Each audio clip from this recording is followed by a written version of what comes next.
사랑하는 성도 여러분, 또한 미국, 캐나다, 온두라스, 페루, 아르헨티나, 독일, 프랑스, 러시아, 벨기에, 네덜란드, 그리고 케냐, 우간다, 콩고를 비롯한 아프리카 여러 나라들과 중국, 일본, 파키스탄, 인도네시아, 필리핀, 대만, 인도, 몽골, 이집트를 비롯하여 전 세계와 전국의 3,600여 개 지교의 성도 여러분, 지성전 성도 여러분, 전 세계 인터넷을 통해 예배드리는 모든 성도 여러분, 아동주일학교 어린이 여러분, 시청자 여러분, 고린도전서 4장 1절에서 2절에 보면 사람이 마땅히 우리를 그리스도의 일꾼이요 하나님의 비밀을 맡은 자로 여길지어다. 그리고 맡은 자들에게 구할 것은 충성이니라 했습니다. 그리스도의 일꾼은 하나님의 비밀을 맡은 사람입니다.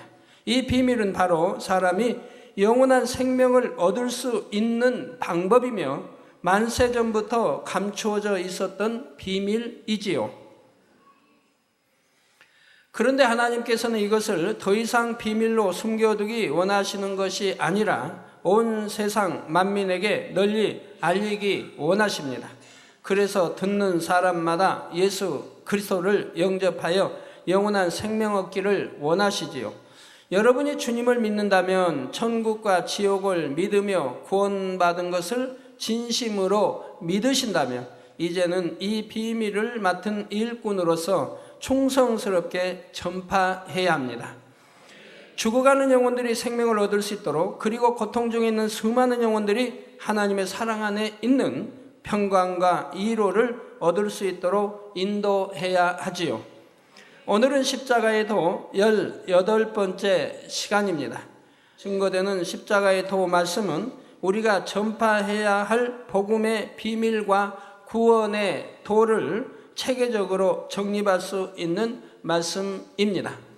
성도님들은 들으시는 말씀을 잘 양식 삼으시고 온전한 믿음을 가지실 뿐 아니라 열심히 복음을 전파하여 많은 영혼들을 구원할 수 있으시기를 바랍니다. 그래서 장차 천국에서는 잘하였도다, 착하고 충성된 아들아 딸아 칭찬받을 수 있는 여러분이 되시기를 주님의 이름으로 축원합니다. 사랑하는 성도 여러분, 지난 시간까지 증거한 대로 십자가에 못 박히신 예수님께서는 7마디의 말씀을 남기신 후 운명하셨습니다. 마태복음 27장 51절에서 54절 말씀에는 예수님께서 운명하신 뒤 발생한 몇 가지 놀라운 사건들을 기록하고 있습니다. 이에 성소 휘장이 위로부터 아래까지 찢어져 둘이 되고 땅이 진동하며 바위가 터지고 무덤들이 열리며 자던 성도의 몸이 많이 일어나되 예수의 부활 후에 저희가 무덤에서 나와서 거룩한 성에 들어가 많은 사람에게 보이니라. 백부장과 및 함께 예수를 지키던 자들이 지진과 그 되는 일들을 보고 심히 두려워하여 가로되 이는 진실로 하나님의 아들이었도다 하더라. 여기에서 백부장과 및 함께 예수를 지키는 이들은 지금 예수 부활 후에 무덤에서 잠자던 자들이 일어나서 부활한 이걸 보고 말하는 게 아닙니다. 그 되어진 기사와 하나님의 권능을 보고 지금 놀라는 겁니다. 즉 지진이 바위가 터지고 이러한 것을 보고 지금 두려워하여 가로되 있는 진실로 하나님의 아들이었도다 하더라. 예수님께서 운명하신 후에 성소 휘장 위로부터 아래까지 찢어진 것은 죄인들과 하나님 사이에 막혀있던 죄의 담이 헐어진 것을 의미합니다.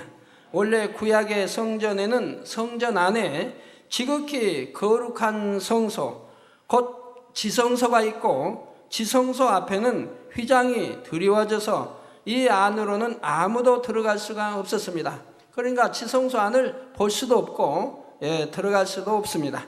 오직 1년 1차 대제사장만이 속죄의 제물을 가지고 휘장 안으로 들어가서 죄인들을 위해 제사를 드릴 수 있었죠. 그러니까 제사장들이라 해도 들어가지 못했습니다. 대제사장만 1년에 1차 들어가서 백성들을 위해서 속죄 제사를 드렸다 이 말입니다. 죄인들은 하나님과 교통할 수 없기 때문입니다. 그래서 여러분이 이제 지성전을 이 성전에 비교한다면 바로 지금 웃단을 이게 지성전이라 이렇게 오늘날 같으면 설명할 수가 있겠습니다. 그리고 웃단과 아래 성소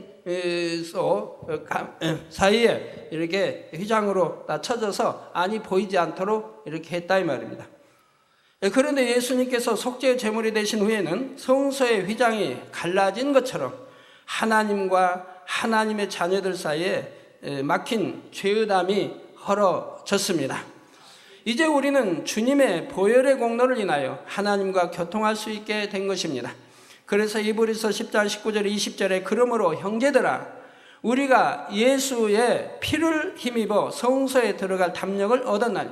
자, 여러분도 하나님이 거룩한 성소 하나의 성소에 지금 들어와 계신데 누구의 은혜로 이 성소에 들어 앉아 계십니까? 바로 우리 예수의 피를 힘입어 성소에 들어갈 담력을 얻었다 이 말입니다. 그 길은 우리를 위하여 휘장 가운데로 열어놓으신 새롭고 산 길이요 휘장은 곧 저의 육체니라 했죠. 여기서 육체는 우리가 말하는 육체의 일, 이런 이제 육체, 그런 육체를 말하는 게 아니고 그대로 지금 문자 그대로 몸 육자, 고기 육자, 몸체자 이 육체를 지금 사용하고 있는 것입니다. 이렇게 예수님께서 피 흘려 죄를 속하셨기에 주님을 믿는 저와 여러분은 이처럼 성전에 들어와서 예배할 수 있고 직접 하나님 앞에 기도하며 교통할 수도 있는 것입니다.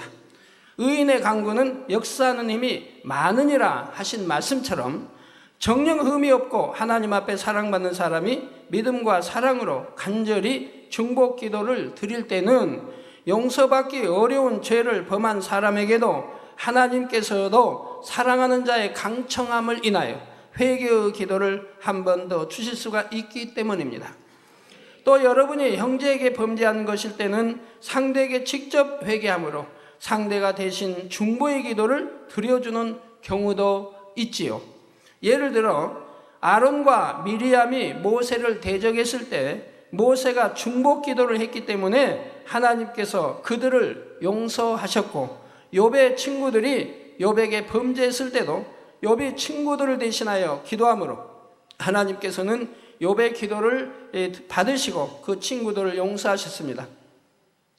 저 욥과 이 친구들 사이에 저 욥은 머리에서 발끝까지 악창으로 심한 고통을 받고 있습니다. 너무 가려워서 기하적으로 막 긋고 피가 나고 엉망이지요.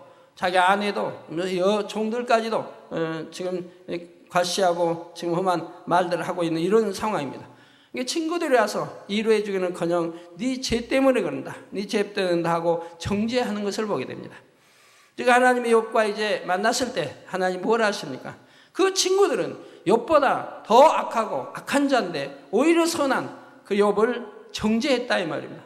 그래서 그 친구들의 그 죄를 하나님이 용서하지 않습니다. 대신 욥에게 말씀합니다. 그 친구들이 욥에게 회개하고 욥이 중복 기도를 했을 때 하나님이 그 친구들의 죄를 용서해 주신다 이 말입니다. 용서해 주셨다 이 말입니다. 자, 그러나 기본적으로 회개는 주님의 이름으로 아버지 하나님 앞에 직접 기도하는 것입니다. 회개만이 아니라 모든 기도가 마찬가지입니다. 막힌 죄의 담을 헐어주시고 우리의 중보자가 되신 예수 그리스도를 통해 하나님께 우리의 마음을 직접 아뢰는 것이지요. 성도 여러분, 예수님께서 운명하신 후 휘장이 찢어졌을 뿐 아니라 땅이 진동하며 바위가 터졌다 하여 지진이 일어난 것을 기록하고 있습니다. 이는 천지의 주제이신 하나님께서 심히 애통하고 탄식하셨기 때문에 일어난 일입니다. 생명이 없는 단단한 바위조차도 터졌을 정도이니 천하 만물이 함께 요동했으면 당연한 사실이지요. 누가복음 23장 44절에도 보면 때가 제6시쯤 되어 해가 빛을 잃고 온 땅에 어두움이 임하여 제9시까지 계속하며 하여 해조차 빛을 잃은 것을 볼 수가 있습니다. 무려 3시간 동안이나. 흠없는 독생자를 속죄의 제물로 내어주신 아픔과 인간의 악함으로 인하여 예수님께서 죽으셨는데도 이를 알지 못하고 여전히 죄 가운데 살아가는 인생들로 인해 하나님께서 심히 애통하심으로 이와 같은 현상들이 나타났던 것입니다.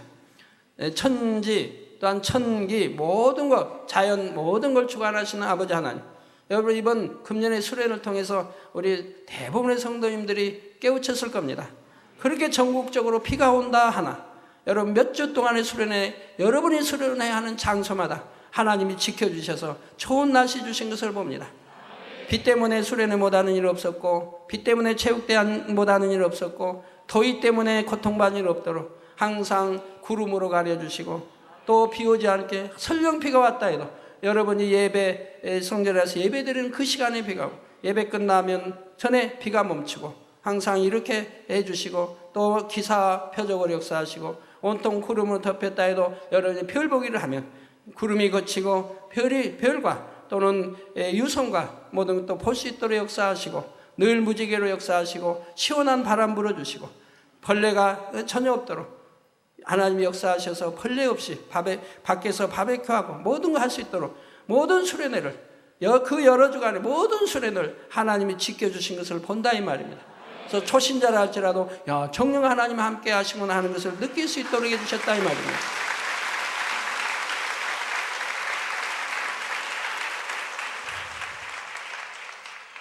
자, 다음으로 52절에는 무덤들이 열리며 자든 성도의 몸이 많이 일어나되 예수의 부활 후에 저희가 무덤에서 나와서 거룩한 성에 들어가 많은 사람에게 보이니라 했습니다.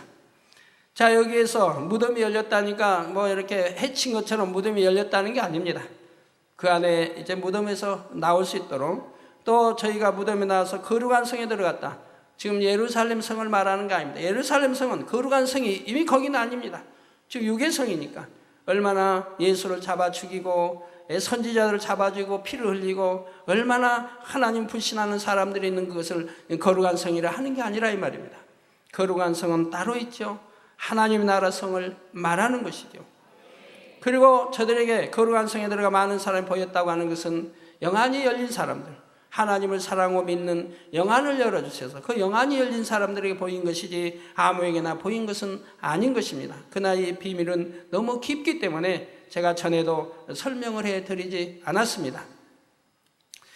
구원받은 사람들은 이 땅에서의 수명이 다하면 죽었다고 하지 않고 잔다고 합니다. 그래서 지금 무덤에 안에 무덤에 장사되는데도 여기 잔다고 지금 표현하고 있지 않습니까? 지금 믿음으로 구원받은 사람들을 거룩한 성도들을 지금 말하는 것이라 이 말입니다. 장차 주님께서 다시 오실 때는 깊은 잠에서 깨어나는 것처럼 부활하여 주님의 영광에 동참하기 때문이지요. 구약시대에 살았던 사람들 중에도 성경에 예언된 구세주를 간절히 사모함으로 오실 주님을 바라보고 믿은 사람도 있었고, 안나 여선지자나 시몬 같은 사람들은 아직 예수님께서 사역을 시작하시기 전 아기일 때 배웠고도 구세주이신 줄을 알아보았지요. 성경에 정통하고 성경을 다 알고 또 가르친다고 하는 대제사장이나 제사장들이나 서기관들이나 바리새인들은 우리 주님이 그런 큰 권능을 행하시는 것을 보면서도 그가 구세주이심을 알지 못하고 오히려 잡아 죽이는데, 전혀 주님이 아기일 때도 그 주님이 구세주가 나타나실 것을 사모하고 금식하며 기도했던 악은 모양도 없이 버린 선한 그러한 사람들은 아기 예수만 보고도 저분이 구세주이신 것을 알아보더라 이 말입니다. 오늘날도 마찬가지입니다. 선한 사람들이 생명의 말씀을 알아듣습니다. 이 생명의 재단을 압니다. 그러나 악한 사람들은 이렇게 큰 권능이 전 세계적으로 알려지고 있는데도 여전히 핍박하고 여전히 단일하고 그런 자들이 있지 않습니까? 자, 이런 사람들은 아직 예수님께서 십자가를 지시고 구원의 사역을 완성하시기 전에 죽었다 해도 구원받을 믿음이 있기 때문에 죽은 것이 아니라 잔다 할 수가 있습니다. 본문에서 자든 성도들은 이처럼 믿음으로 구원받을 수 있는 사람들 중에서 예수님께서 죽으시기 전에 육의 수명이 다하여 죽은 사람들을 말합니다. 그리고 고린도전서 15장 20절에 그러나 이제 그리스도께서 죽은 자 가운데서 다시 살아 잠자는 자들의 첫 열매가 되셨도다 하신 대로 부활의 첫 열매가 되신 예수님께서 부활하신 이후에는 이들도 부활에 동참할 수 있게 된 것입니다. 사랑하는 성도 여러분, 예수 그리스도를 구세주로 믿는 성도들은 마지막 때 육으로도 부활하게 될 뿐 아니라 주를 믿는 순간 먼저 영적인 부활을 하게 됩니다. 곧 영원한 생명을 얻게 되죠. 자, 그래서 이 영적인 부활, 여러분들도 영적인 부활 다 하셨지 않습니까? 예수를 구세주로 영접하고 성령을 받은 사람, 영적인 부활을 했습니다. 그리고 또 육적인 부활도 여러분들 하실 거죠? 아니면 할 겁니까? 하셨습니까? 육적인 부활도. 여러분 육적인 부활도 하셨습니까? 여러분들은 육적인 부활하는 게 아니에요. 왜? 여러분은 살아 주님을 영접하실 터이니까. 뭐 오늘 내일 돌아가시고 금년에 돌아가실 분이라면 뭐 장사됐다 부활하니까 육적인 부활하시겠지만, 여러분은 산채로 들림받아 주님을 영접하시기 때문에 육체의 부활은 하지 않는다 이 말입니다.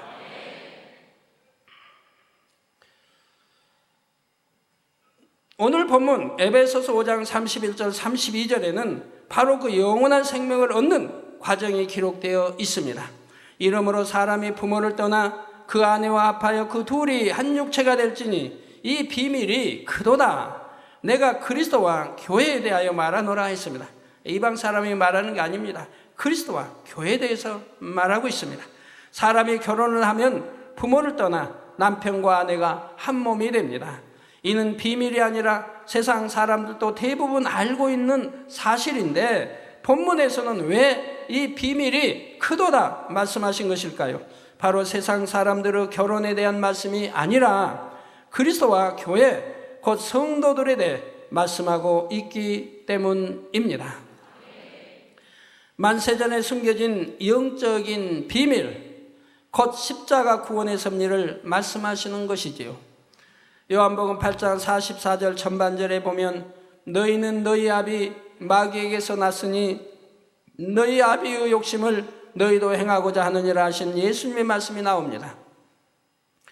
요한일서 3장 8절 전반절에 죄를 짓는 자는 마귀에게 속하나니 마귀는 처음부터 범죄함이니라 하셨지요. 여기서 죄를 짓는 자라고 하는 것은 행함을 나타냅니다. 죄를 행함으로 나타내는, 즉 육신의 일, 육신의 일을 죄를 말하는 게 아니고 육체의 일, 즉 행함으로 나타나는 죄들을 말합니다. 이렇게 행함으로 나타나는 육체를 행하는 이러한 죄를 짓는 자들은 마귀에게 속하기 때문에 하나님을 아버지라고 부를 수가 없는 겁니다. 하나님이 너무 싫어하십니다. 왜? 지금 말로만 하나님 아버지 찾고 하나님 믿는다 하면서 마귀에게 속하여 마귀가 하자는 대로, 사단이 하자는 대로 죄를 짓고 살면서, 더군다나 사망으로 간다는 육체를 행하면서 거룩하신 하나님 아버지를 아버지라고 부르니, 그럼 하나님이 그 자녀들이 그렇게 마귀에 속한 사망이란 육체를 행하는 이런 자녀들을 하나님이 두셨단 말씀입니까? 아니라 이 말입니다. 그렇기 때문에 하나님을 아버지라 부르지 말라고 하신다 이 말이에요. 그냥 하나님이라고 부르라 이 말입니다. 그나 초신자, 믿음의 1단계나 2단계는 아직 초신자, 밥을 먹을 신앙이 아니 된 이런 초신자들은 그들이 감동함을 입어 아니면 믿음에 있어서 하나님을 아버지라 불러도 그건 상관이 없습니다. 왜요? 그들은 아직 어린아이이기 때문에 그렇다 이 말입니다. 그렇지만 여러분들이 꼭 아버지라고 부르라 가르칠 필요는 없습니다. 그들의 신앙으로는 그냥 하나님이 편합니다. 그러나 그들이 이제 믿음이 들어가면 점점 이제 죄를 벗어버리고 영으로 이렇게 들어가게 되면 저절로 하나님을 아버지라 부르게 됩니다. 그래서 하나님을 아바 아버지 또는 아버지 하나님 아버지라고 부르게 되죠. 그러나 사망길로 가는 육체에 행한 그러한 믿음 있는 밥을 먹는다 하는 그런 성도들이 그렇게 할 때는 하나님을 아버지라 부르지 마십시오. 아버지 하나님이 너무 싫어하십니다. 사람이 죄악된 세상에 속하여 마음과 행함으로 범죄에 나갈 때는 죄에 순종하는 죄의 종이요 원수 마귀의 주관을 받게 됩니다. 그러니 죄를 짓는 사람에게 너희 아비는 마귀라는 것입니다. 그러나 예수 그리스도를 영접한 사람은 마귀에게 속한 마귀의 자식이 아니라 그 소속이 변하여 하나님께 속한 자녀들이 됩니다. 또한 신랑 되신 예수 그리스도와 믿음으로 결합을 하게 되지요. 이렇게 주님과 연합하여 하나가 되면 하나님께서는 우리 마음 안에 성령을 선물로 보내주십니다.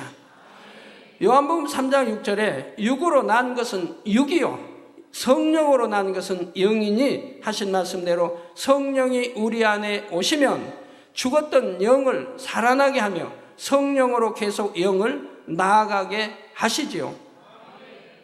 성령으로 영을 나아간다는 말은 곧 자신의 마음에 진리의 지식을 채워나간다는 뜻이 됩니다. 이렇게 성령으로 영을 나아가는 사람들은 영이신 하나님의 아들, 딸이 되어서 하나님을 아버지라 부를 수가 있지요. 하나님의 자녀가 되면 하나님의 나라인 천국을 기업으로 받을 수 있는 것이고요. 사랑하는 성도 여러분, 하나님의 자녀들이 성령을 받아 성령으로 영을 나아가는 것을 이해하기 위해 사람의 마음에 대해 잠깐 설명하겠습니다. 사람의 마음은 여러 개로 나눠볼 수가 있습니다. 제일 쉽게 구분할 수 있는 마음은 명백한 진리의 마음과 명백한 비진리의 마음입니다. 쉽게 말하면 하얀 마음과 까만 마음이죠. 하얀 마음은 하나님께서 맨 처음 아담에게 심어주신 대로 진리를 쫓고자 하는 진리의 마음이요, 선한 마음입니다. 그 검은 마음은 나중에 원수마귀 사단이 심어준 것으로 비진리의 마음이요, 악한 마음입니다. 하나님께서 맨 처음 사람을 지으실 때 하나님의 생기를 불어넣으심으로 사람에게 생명의 씨가 생겼습니다. 그 후로 진리를 심어주심으로 생명의 씨를 중심으로 진리가 감싸져 있는 것이 바로 아담의 영이요, 아담의 마음이 되었지요. 이렇게 맨 처음 아담의 마음은 오직 진리로만 채워진 하얀 마음이었던 것입니다. 그러다가 아담이 범죄함으로 하나님과의 교통이 끊어지게 되자 원수마귀 사단이 아담에게 역사하여 죄와 악, 불의, 불법 등 비진리를 심어 주었습니다. 그래서 아담의 마음에는 원래 있던 하얀 마음과 함께 원수마귀가 심어준 까만 마음이 공존하게 된 것이지요. 그런데 이 두 가지에 더하여 또 하나의 새롭게 만들어진 마음이 있습니다. 바로 양심이라는 것입니다. 양심은 부모로부터 물려받은 본성을 기초로 하여 자신이 보고 듣고 배우면서 스스로 입력한 것들이 더해져서 형성이 됩니다. 진리와 비진리가 섞여서 자기 나름대로 가치 판단의 기준을 만들어낸 것이 바로 양심이죠. 그래서 양심은 사람마다 다르고 지역마다 또한 시대마다 다릅니다. 그래서 어떤 사람이 자신의 양심에 비춰서 이것이 옳다고 주장을 해도 그것이 모든 사람에게 다 옳다고 인정받으시는 것이 아닙니다. 자기는 자기가 만든 양심이기 때문에 자기 양심의 기준을 맞추고 판단하고 정지하니 자기 양심은 옳다고 그래요. 그래서 자기 옳다고 하는 사람은 다 자기는 옳다 이 말입니다. 자기는 옳다고 한다 이 말입니다. 상대는 그러다고 한다 이 말입니다. 그래서 상대를 정지한다 이 말이에요. 저 사람은 양심도 없는 사람이라고, 저 사람은 화인 맞은 사람이라고, 또는 저 사람은 양심도 없다고, 저 사람은 양심이 무뎌졌다고, 저 사람은 양심을 빼놓고 사는가 보다고, 이런 말들을 하지 않습니까? 그럼 자기 양심은 옳은 걸로 안다 이 말입니다. 남을 정죄하면서도 죄인 줄 알지 못하고 자기 양심은 옳다고 생각하니 얼마나 우스운 일입니까? 사소한 거짓말을 하고도 양심이 찔리는 사람이 있고 큰 거짓말로 남에게 피해를 주고도 별로 양심에 거리끼지 않는 사람이 있지요. 다른 사람에게 악한 일을 당하면 이에 대해 악으로 갚아주는 것이 당연하다 옳다고 생각하는 사람도 있고 심히 분하고 속상하다 해도 차마 악으로 갚아주지 못하는 사람도 있습니다. 이렇게 사람마다 양심이 다를 뿐 아니라 사람 보기에는 선한 양심이라고 해도 하나님께서 보실 때는 선하다 하실 수 없는 경우가 대부분입니다. 예를 들어 마음에는 분노와 서운함이 있어도 억지로 참고 용서하는 사람이 있을 때 세상 사람의 양심으로는 선하다 하겠지만 하나님께서 보실 때는 선한 것이 아니지요. 정말로 하나님 앞에 선한 양심을 가진 사람은 분냄과 서운함조차 없이 원수라도 사랑하며 상대의 입장을 이해하고 허물을 덮어주는 것입니다. 결과적으로 사람의 마음을 크게 세 가지로 나누면 진리의 마음, 비진리의 마음, 그리고 양심으로 나눌 수가 있습니다. 더 깊이 들어가면 또 다른 마음이 있습니다. 그러나 그것까지는 여러분들이 아시지 않아도 되겠게 말씀드리지 않도록 하겠습니다. 사실 이 세 마음 중에 하나님께서 처음 심어주신 진리의 마음은 거의 남아있지 않습니다. 또한 마지막 때가 될수록 세상이 악해지므로 사람들의 양심도 점점 더 악해지지요. 그나마 양심의 소리에 다 순종하는 것이 아니라 자기 유익을 위해 비진리의 마음을 쫓아 행하는 사람이 대부분인 것이고요. 그렇게 악의 악을 쌓아가면 결국 양심이 화인 맞은 사람이 되는데, 이런 사람들은 악을 행하면서도 죄의식조차 없게 되는 것입니다. 성도 여러분, 사람에게는 맨 처음 하나님께서 주신 생명의 씨가 있다 했습니다. 생명의 씨는 하나님과 교통하여 진리를 공급받아야 활발하게 활동을 할 수가 있지요. 그런데 아담의 범죄로 인해 하나님과 교통이 끊어지고 비진리가 들어오니 세 가지 마음이 생명의 씨를 점점 감싸게 되었습니다. 그 중에서도 비진리가 생명의 씨를 감싸서 생명의 씨가 활동하지 못하게 하므로 생명의 씨는 점점 활동이 위축되고 꼼짝 못하게 되어 죽는 것과 마찬가지가 되었죠. 여러분, 비유를 들어 설명할게요. 여러분이 모래사장에 가서 모래로 그냥 온몸을 목까지 다 파묻혔다고 합시다. 아니면 땅을 파고 여러분 목까지 파묻히고 다 덮어버렸습니다. 땅으로 다시 몸을 다 덮였어요. 그리고 목만 내놨어요. 그러면 그 사람 목이 있으니까, 나와 있으니까, 호흡도 하니까 자기 스스로 헤치고 나올 수 있겠죠? 아닙니다. 꼼짝도 못합니다. 이 목이 나와 있고 호흡도 한다 이 말, 눈동자도 굴린다 이 말. 근데 자기 스스로는 나올 수가 없다 이 말입니다. 누가 흙을 헤쳐주고 그리고 나올지 자기 스스로는 나오지 못한다 이 말이에요. 왜요? 꼼짝을 못하는 거예요.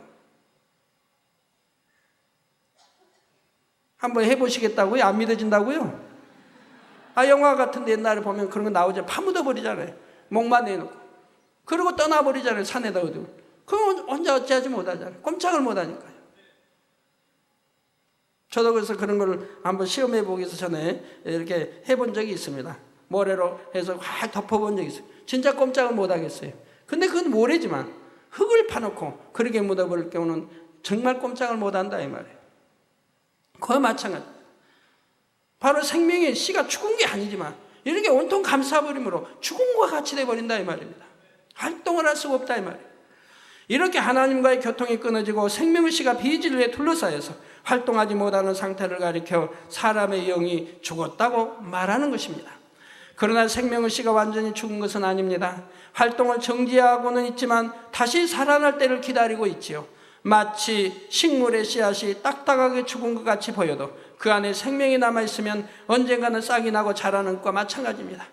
바로 전도서 3장 11절에 하나님이 사람에게 영혼을 사모하는 마음을 주셨다 하신 대로 생명의 씨의 활동은 중지되어 있지만 영혼을 사모하며 하나님과 진리를 사모하여 다시 살아날 때를 기다리고 있는 것입니다. 만물도 탄식하며 온전히 회복될 때를 기다리고 있다고 로마서에 말씀하고 있죠. 그러면 사람의 영이 언제 다시 살아납니까? 바로 성령을 받을 때입니다. 사람이 전도를 받아 복음을 듣게 되면 하나님의 빛, 생명과 진리의 빛이 마음속에 비추어집니다. 이때 마음에 남아있는 진리의 마음, 선한 마음이 이 빛을 받아들이고 예수 그리스도를 구세주로 영접하게 되는 것입니다. 그러면 하나님께서 마음에 성령을 보내주시는데 성령은 마음 안에 생명의 씨와 결합을 합니다. 마음에 비진리가 많고 양심이 더럽혀진 사람들은 그만큼 비진리가 생명의 씨를 꼭꼭 감싸고 있어서 진리가 그 마음에 들어가기가 어렵습니다. 진리의 마음이 많이 남아있을수록 양심이 선할수록 쉽게 복음을 받아들이고 성령으로 거듭날 수가 있죠. 성령을 받게 되면 이제 생명의 씨가 꿈틀거리며 활동을 시작합니다. 아담의 범죄 이후 끊어졌던 하나님과의 교통이 시작되어 다시 진리의 지식을 공급하기 시작하죠. 미움, 교만, 다툼, 혈기, 간음 이런 비진리로 가득 차있던 마음에 사랑하라, 섬기라, 낮아지라, 화평하라 이런 진리가 채워져 가는 것입니다. 이것이 곧 성령으로 영을 나아가는 과정인데 이 과정에서 꼭 필요한 것이 기도입니다. 힘쓰고 애써 기도하는 만큼 위로부터 하나님의 은혜와 능력을 받아서 마음의 비진리를 버려나갈 수가 있습니다. 그런 만큼 진리의 마음이 점점 더 힘을 얻게 되는 것이지요. 그러나 기도하지 않으면 여전히 육의 사람으로 머물러 있게 됩니다. 아무리 열심히 충성하는 것 같아도 성령으로 영을 나아갈 수가 없고 육적인 열심과 육적인 선으로 그치는 것이지요. 그런데 아무리 기도를 열심히 한다 해도 자신의 생각과 이론을 깨트리지 않으면 소용이 없습니다. 성령은 진리의 마음을 주관하여 성령의 소욕을 쫓아 행하도록 하는데 사단은 혼을 통해 곧 생각을 통해 마음속의 비진리를 주관하게 됩니다. 그러니까 아무리 신앙생활을 해도 육신의 생각을 깨트리지 않으면 사단의 역사를 받는 것이고 여전히 악 속에 살아가게 되죠. 그러니까 하나님이 벌이란 판단, 정죄 이런 것을 여전히 하게 되고 질서를 깨뜨리고 온전히 순종하지 않으며 자기가 다른 사람보다 또 윗사람보다도 항상 낫다고 생각하니 윗사람의 조그만 허물만 보여도 그걸 지적하게 되고 말하게 된다 이 말입니다. 성경은 분명히 형제 허물과 티를 보지 말라고 했지 않습니까? 그런 게 보이면 자기 눈 속에 들보를 빼내라고 하나님 말씀하지 않습니까? 그리고 보면은 그때는 밝게 보인다 이 말입니다. 비진리가 많으면 마음으로 성령의 역사를 받기 전에 먼저 생각을 통해 사단의 역사를 받게 되므로 육체의 소욕을 쫓아 멸망의 길로 가게 되지요.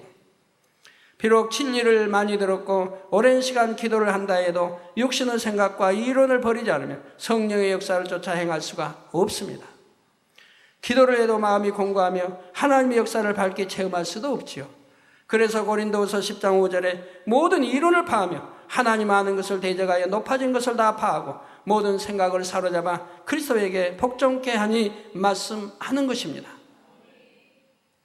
기도하고 변화되어 세 가지의 마음 중 비진리의 마음을 벗어버렸다고 해도 그것으로 연단이 끝나는 것이 아닙니다. 그 다음에는 양심의 악, 다시 말해 깊은 본성 가운데 숨겨진 죄성들을 발견하여 벗어버려야 하기 때문입니다. 옆에서 설명할 때 양심은 부모로부터 물려받은 본성을 기초로 하여 자신이 보고 듣고 배우면서 스스로 입력한 것들이 더해져서 형성된다 했지요.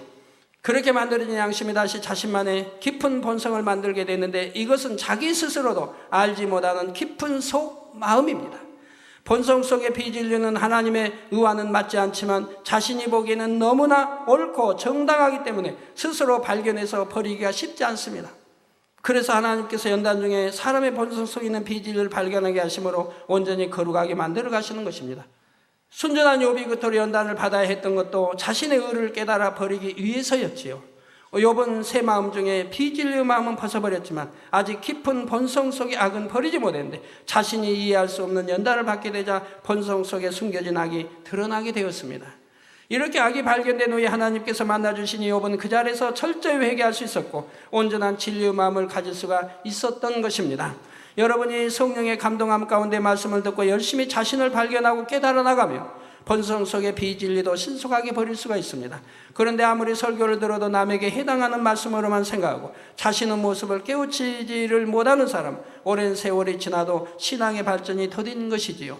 비진리의 마음을 버리고 본성 속의 비진리도 발견하여 벗어버리고 나면 이제는 진리의 마음만 남게 됩니다. 자, 그러면 하나님 앞에서 영의 사람이라 인정받게 되고 신령한 영의 세계를 항상 체험하며 살아가게 되죠.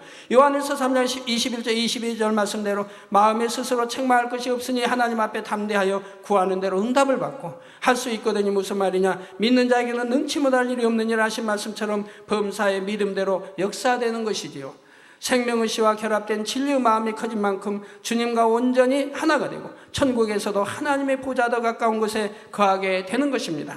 결론을 말씀드립니다. 사랑하는 성도 여러분, 오늘은 이 비밀이 크도다 말씀처럼 우리가 십자가를 지고 구원의 길을 열어주신 그리스도와 연합하여 하나가 되고 영원한 생명을 얻는 과정을 증거했습니다. 주 예수 그리스도를 영접한 성도들은 마귀가 주관하는 세상에서 나와서 우리의 신랑 되신 주님과 결합을 했습니다. 남녀의 정자와 난자가 결합하면 새로운 생명이 잉태되듯이 성도들이 신랑 되신 예수 그리스도와 믿음으로 하나 되며 믿음으로 영원한 생명을 잉태하게 되지요.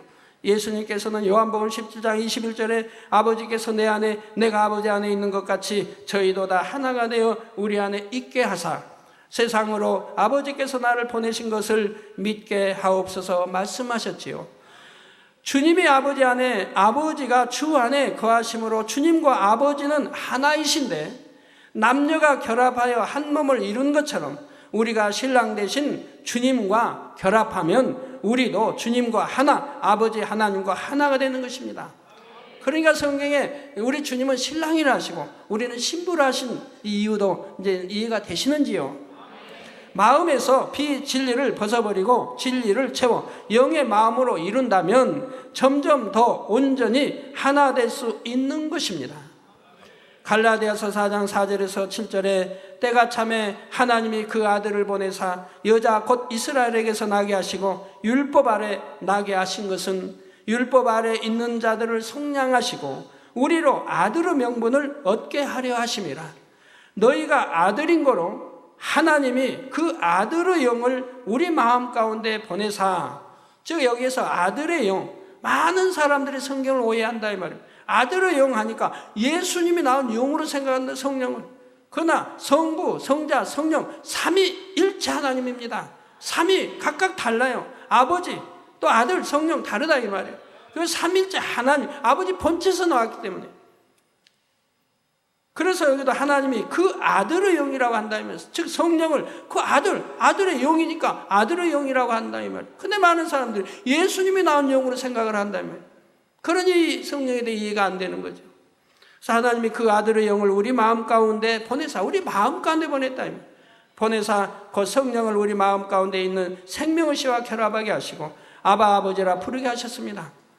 그래서 성령이 우리 마음 가운데 거하심으로 이 생명의 씨와 결합해서 하나님 진리의 말씀을 마음의 문을 열고 들어서 깨닫게 도와주시고 믿게 도와주시고, 그래서 그 영이 다시 자라도록 이렇게 하신다 이 말, 성장하도록. 그러므로 내가 이후로는 종이 아니요 아들이니, 아들이면 하나님으로 말미암아 유업을 이을 자니라. 성령 받고 구원받은 자녀들은 이제 하나님을 아바 아버지라 부르며 천국을 유업으로 받는 것이지요. 사랑하는 성도님들은 성령으로 온전히 영을 낳아 신속하게 주님과 하나요 아버지 하나님과 하나를 이루시기 바랍니다. 그래서 장차 영원한 천국을 유업으로 받으며 그 중에서도 가장 영화로운 새 예루살렘을 유업으로 받을 수 있으시기를 우리 신랑 되신 주 예수 그리스도의 이름으로 축원합니다.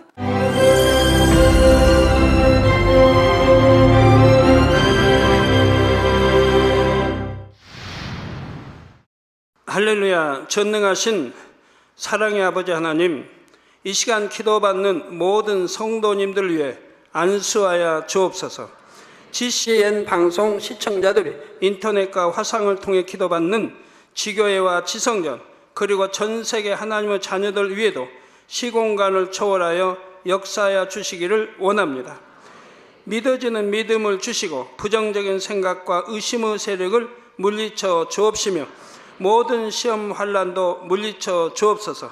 머리부터 발끝까지 오장육부 뼈 마디마디 온몸의 신경 조직 세포 등 아픈 곳마다 성령의 불로 태우시고 근본의 빛으로 역사하여 주옵소서. 예수 그리스도의 이름으로 명하노니 원수마귀 사단 모든 질병 균 연약함아 물러가라. 빛이 임하라. 모든 불치 난치병도 성령의 불로 태워 깨끗게 하여 주옵소서. 말라리아를 비롯한 모든 풍토병도 물리쳐 주옵소서. 감기, 기침, 열, 몸살, 독감 등 각종 유행성 질병도 다 물러가라. 어떠한 유행성 질병 균도 틈타지 않게 지켜 주옵소서.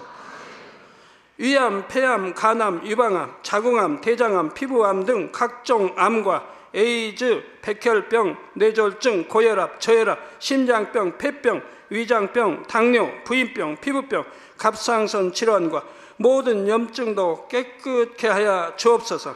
소아마비, 중풍, 관절염, 디스크도 온전케 하여 주옵소서. 요통, 두통, 신경통을 비롯한 모든 통증은 사라질지어다. 간질, 자폐증, 우울증, 조울증, 노이로제 등 모든 정신질환도 물러가라. 모든 마비된 것도 풀어지고 일어나 걷고 뛸지어다. 눈도 잘 보이게 하옵시고 귀도 잘 들리게 하여 주옵소서. 소경은 눈을 뜨고 기머거리는 들으며 벙어리는 말할지어다. 각종 사고 후유증도 깨끗게 하시고 부러진 뼈도 붙여 주옵소서. 화상 입은 것도 온전케 하옵시고 화기암 물러가라. 열도 물러가라. 아버지 흉터 나지 않게 역사해 주시기 원합니다. 마약을 비롯하여 각종 약물과 독극물 중독도 깨끗함을 입을지어다. 죽은 신경과 세포가 살아나며 죽은 자도 살아나게 하여 주옵소서. 잉태의 축복도 주시기를 원합니다. 잉태의 축복을 받으라. 예수 그리스도의 이름으로 명하노니 원수마귀 사단아, 하늘 공중 곳에 잡은 악의 영들아 물러가라. 그의 사자들도 물러갈지니라. 이 땅의 악한 영, 더러운 영, 거짓되고 간사한 영, 의간질하고 미혹하는 모든 어둠들은 물러가라. 모든 흉악의 결박을 풀고 어둠아 물러가라. 빛이 임하라. 아버지 하나님, 부르짖어 기도할 수 있는 능력을 주시고 죄를 버리고 성결될 수 있는 능력을 주옵소서. 영혼이 잘됨같이 범사에 잘되게 하시고 가정의 복음화도 이루어 주시기를 원합니다. 한 주간도 모든 사고와 재앙으로부터 지켜주시고 불통이 없는 형통한 삶을 살 수 있도록 축복해 주옵소서. 성령의 불담으로 천군 천사와 주님의 불꽃 같은 눈동자로 모든 하나님의 자녀들과 가정, 일도, 사업들을 지켜주시기를 원합니다.